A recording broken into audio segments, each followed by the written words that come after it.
अस्सलाम वालेकुम। Welcome to my channel UN Horrors. आज की ये कहानी हमें सादिया ने लाहौर से भेजी है। सादिया कहती हैं, ये आज से तकरीबन 3 साल पहले की बात है। हम लाहौर के एक पुराने अपार्टमेंट में रेंट पे शिफ्ट हुए थे। अपार्टमेंट भले ही पुराना था मगर कुछ हद तक रहने के काबिल था। फाइनेंशियली क्राइसिस की वजह से हमें इस इलाके में शिफ्ट होना पड़ा। मेरी फैमिली में मेरे अम्मी अब्बू, मुझसे बड़ा एक भाई, उसके बाद मैं और मुझसे छोटी एक बहन शामिल थी। जिस दिन हम उस अपार्टमेंट में शिफ्ट हुए तो सफाई के दौरान मेरी अम्मी को कुछ अजीब सी चीज़ें मिली जो देखकर एक पल के लिए तो हम सब खौफजदा हो गए थे। जैसे कि एक गुड़िया जिसका पूरा चेहरा जलाया गया था, कुछ तावीज़ात, बाल और कीले वगैरह। हमने वो चीज़ें गली में फेंक दी और ज़्यादा ध्यान नहीं दिया। स्टार्टिंग में तो सब नॉर्मल था मगर आहिस्ता आहिस्ता कुछ अजीब से मामलात हमारे साथ शुरू हो गए। एक बात तो ये थी कि जब से हम उस अपार्टमेंट में शिफ्ट हुए थे, हम सब ने ये महसूस किया था कि कुछ तो अजीब सी वीरानी है इस अपार्टमेंट में।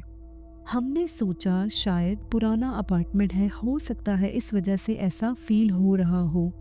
जब से हम उस अपार्टमेंट में आए थे, बहुत ही बेबरकती सी महसूस होती थी। हर चीज़ से जैसे बरकत सी उठ गई थी। अब्बू भी आए दिन परेशान रहने लगे थे। हम बहन भाई आपस में कभी भी नहीं लड़ते थे, लेकिन जब से उस अपार्टमेंट में शिफ्ट हुए थे, बात बात पर लड़ने लगे थे। एक दिन मैंने अपने कमरे की टेबल पर कुछ इम्पोर्टेंट नोट्स रखे जो मुझे सुबह कॉलेज लेकर जाने थे। अगली सुबह जब मैं उठी तो वो नोट्स वहाँ नहीं थे।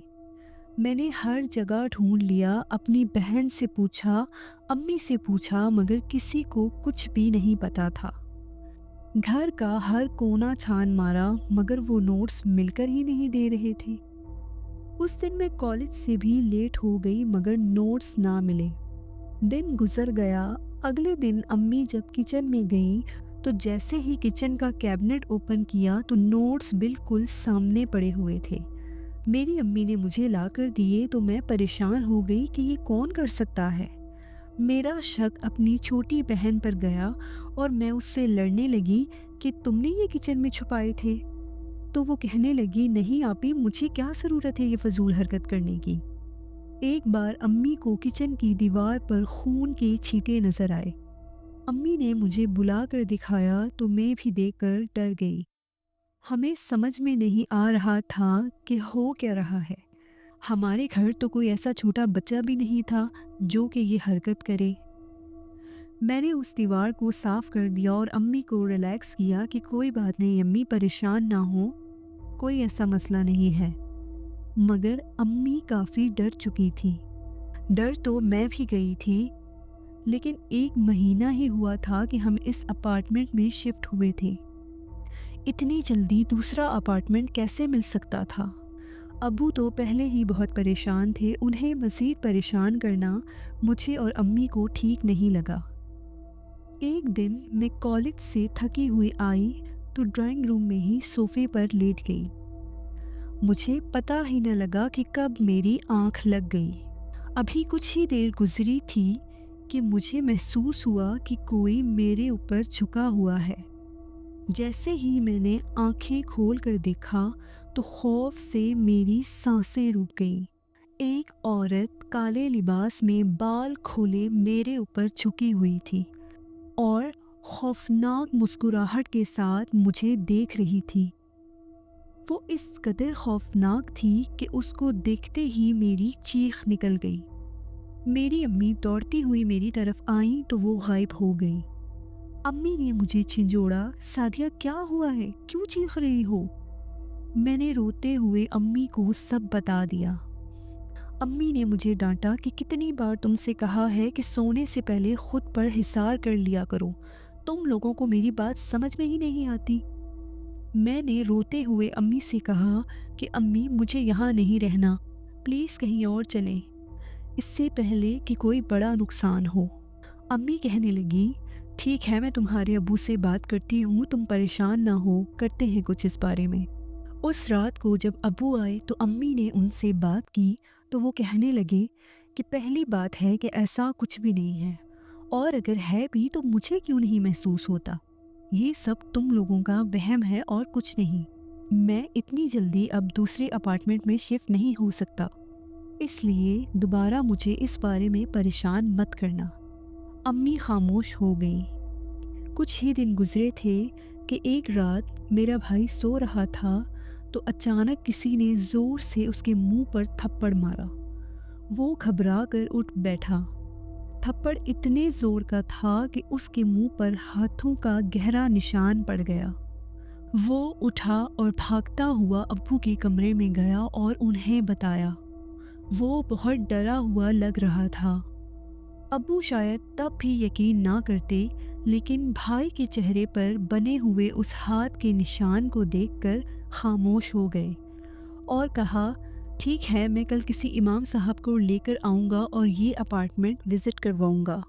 اگلے دن ابو ایک امام صاحب کو لے آئے۔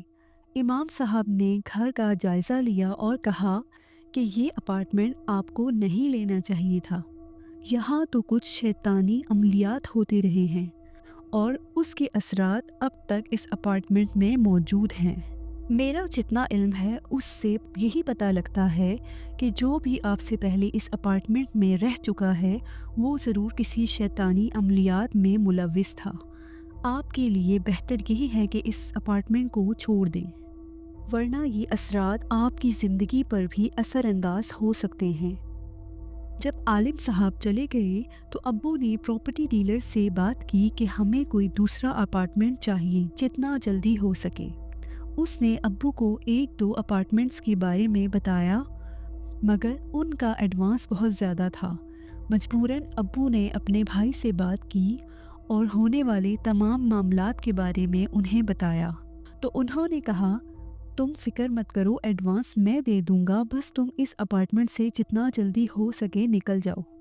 یوں پھر ایک ہفتے کے اندر اندر ہم نے وہ اپارٹمنٹ خالی کر دیا اور قریب ہی کسی دوسری اپارٹمنٹ میں شفٹ ہو گئے۔ وہ اپارٹمنٹ آج بھی خالی اور ویران ہے۔ جو بھی وہاں آتا ہے زیادہ دن رک نہیں سکتا۔ تو یہ تھی آج کی خوفناک کہانی جو سعدیہ نے ہم سے شیئر کی۔ امید ہے کہ آپ کو پسند آئی ہوگی۔ اگر آپ کو ہماری کہانیاں پسند آتی ہیں تو ہمارے چینل کو لائک کریں، سبسکرائب کریں اور بیل نوٹیفیکیشن کو آن کر دیں۔ اگر آپ کے پاس بھی کچھ ایسے ہی ہارر ایکسپیرینسز ہیں تو ڈسکرپشن میں دیے گئے ای میل ایڈریس پر آپ ہمیں میل کر سکتے ہیں۔ شکریہ۔